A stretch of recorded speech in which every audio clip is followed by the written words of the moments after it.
இப்போ அடுத்து நம்ம பார்க்க போகிறது பொட்டானிக்கல் கார்டனுடைய உள்பகுதிங்க. பொட்டானிக்கல் கார்டனுடைய உள்பகுதியில் லெஃப்ட் சைடு அந்த ஆர்ச்சிலேருந்து லெஃப்ட் சைடு வந்தோம்னா சிறுவர் பூங்கா இருக்குங்க. இந்த சிறுவர் பூங்கா பெரிய பரப்பளவில் நிறைய விளையாட்டு அம்சங்களை வச்சுருக்காங்க. நிறைய குழந்தைங்க விளையாடலாம்.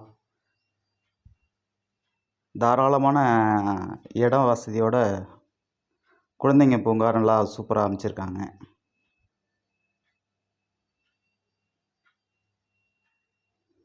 ஏற்கனவே ஒரு ஸ்கூல் குழந்தைங்க வந்து விளையாடுதுங்க. அது ஸ்கூல்லேருந்து நல்லா பிக்னிக் கூப்பிட்டு வர்றது, இங்கே விளையாட வைக்கிறது, இந்த பார்க்கு கம்பல்சரி வந்து கூட்டிகிட்டு போகிறது ரொம்ப வழக்கமாகவே இருக்குது.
அடுத்து நம்ம கார்டனுடைய உள்பகுதிக்குள்ளே வந்துட்டோம். கார்டனுடைய உள்பகுதிகளில் பாருங்கள், பச்சை பசேர்னு மர நிழல்களோட அழகாக அருமையாக காட்சியளிக்குது. நான் வந்து பார்த்த வரைக்கும் மன திருப்தியாகவும் சந்தோஷமாகவும் இருந்தது. நீங்களும் குடும்பத்தோடு தாராளமாக இந்த பார்க்குக்கு வரலாம், குழந்தைங்களை கூப்பிட்டு வரலாம், ரிலாக்ஸ் பண்ணி திரும்பி போகலாம். இந்த பார்க்குடைய டைம் வந்து காலையில் 6 மணிலேருந்து மதியம் 12 மணி வரைக்கும், மதியம் 2 மணிலேருந்து சாயங்காலம் 6 மணி வரைக்கும் இருக்குது டைமு. என்ட்ரன்ஸு டிக்கெட் பார்த்திங்கன்னா பெரியவங்களுக்கு 50 ரூபாயும், குழந்தைங்களுக்கு 30 ரூபாயும். காலையில் நீங்கள் கிளம்புனீங்கன்னா அப்படியே போய் மருதமலை கோயிலுக்கு போயிட்டு சந்தோஷமாக சாமியை கும்பிட்டு அப்படியே திரும்பி ரிட்டன் வந்தீங்கன்னா கரெக்டாக மதியம் 2 மணிக்கு இந்த கார்டனுக்குள்ளே வந்தீங்கன்னா சாயங்காலம் 6 மணி வரைக்கும் திருப்தியாக இருந்துட்டு போகலாம்.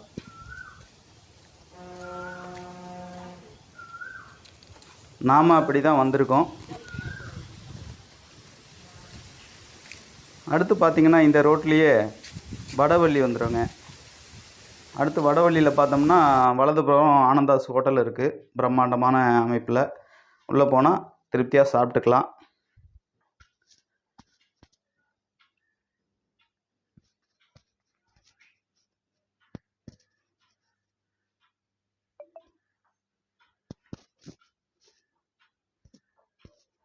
அடுத்து பார்த்திங்கன்னா நம்ம மருதமலை கோயில் போகிற வழியிலேயே வலதுபுறத்தில் பாரதியார் யூனிவர்சிட்டி இருக்குங்க.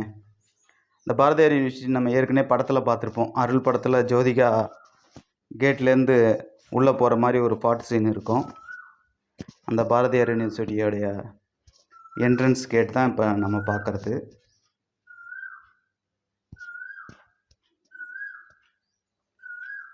பாரதியார் யூனிவர்சிட்டியோட முகப்பு.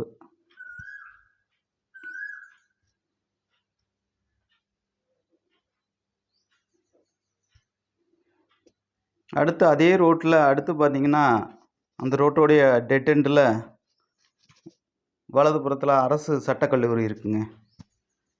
நம்ம மருதமலை கோயிலுக்கும் முன்னாடியே வலதுபுறத்தில் அரசு சட்டக்கல்லூரி இருக்குது.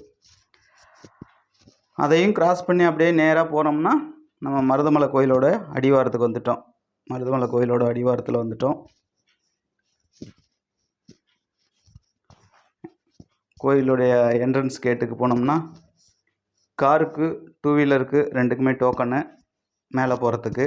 இல்லைன்னா ஸ்டெப்பில் போகிறதுனா அப்படியே நேராக போகலாம். நேராக போனீங்கன்னா இடது பக்கம் நேராக போனோம்னா ஸ்டெப்பு.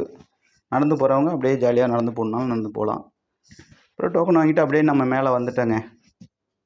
மருதமலை கோயிலுக்கே வந்துட்டோம்.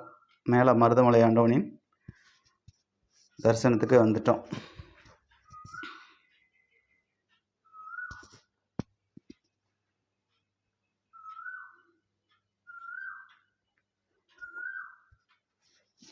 இது புதுசாக கட்டமைப்பு பண்ண புதிய கோபுரம். பார்க்கிங் போடுவோம். பார்க்கிங் போட்டு இடதுபுறம் அப்படியே போனோம்னா ஸ்டெப் இருக்கும். இந்த இடதுபுற ஸ்டெப்பில் அப்படியே மேலே ஏறி மேலே போனோம்னா முதல்ல எடுத்த உடனே ஒரு மண்டபம் வரும். அந்த மண்டபம் கோயில் திருக்கல்யாண மண்டபம். தைப்பூசம் சமயத்தில் திருக்கல்யாணம் நடக்கக்கூடிய தைப்பூச திருக்கல்யாண மண்டபம். இந்த மண்டபத்துக்கு கடைசியில் இருக்கிறது பார்த்திங்களா, அதுதான் மருதமலையோட ஆதி மூலாஸ்தானம். அதை பார்த்துட்டு அப்படியே திரும்பி வந்தோம்னா ஐந்து முக விநாயகரை மன திருப்தியாக வேண்டிட்டு அப்படியே போனோம்னா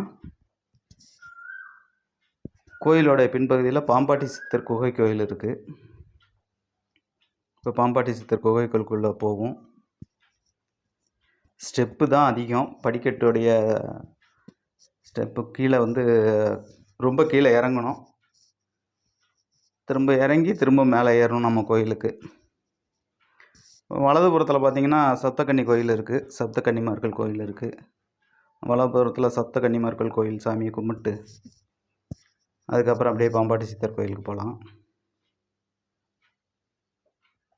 இந்த சப்தக்கன்னி கோயில் வலதுபுறம்.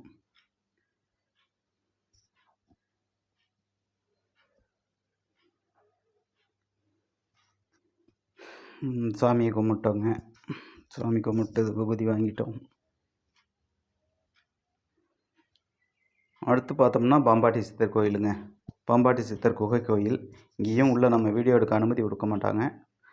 பாம்பாட்டி சித்தர் குகை கோயில் ரொம்ப இயற்கையான சூழலில் சுற்றி பார்த்திங்கன்னா அப்படியே இருக்கும். ரொம்ப சைலண்டாக இருக்கும். ரொம்ப அமைதியாக இருக்கும். இது பாம்பாட்டி சித்தருடைய ஸ்டெப்பு அடியில் கீழே வர்றது. அவரை தரிசித்துட்டு அப்படியே மேலே போகலாம். மேலே போனோம்னா நம்ம முருகப்பெருமானை தரிசிக்க வந்துட்டோம். இங்கே கொஞ்சம் கூட்டம் லைன் அதிகமாக இருக்குது. கொஞ்சம் கொஞ்சமாக நகர்ந்து முன்பக்கம் வந்துட்டோம்.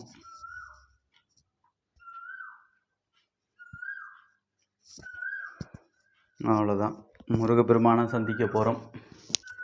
முருகன் அருளை கிடைக்க பெற செய்ய போகிறோம். முருகப்பெருமானை சிறந்த முறையில் தரிசனம்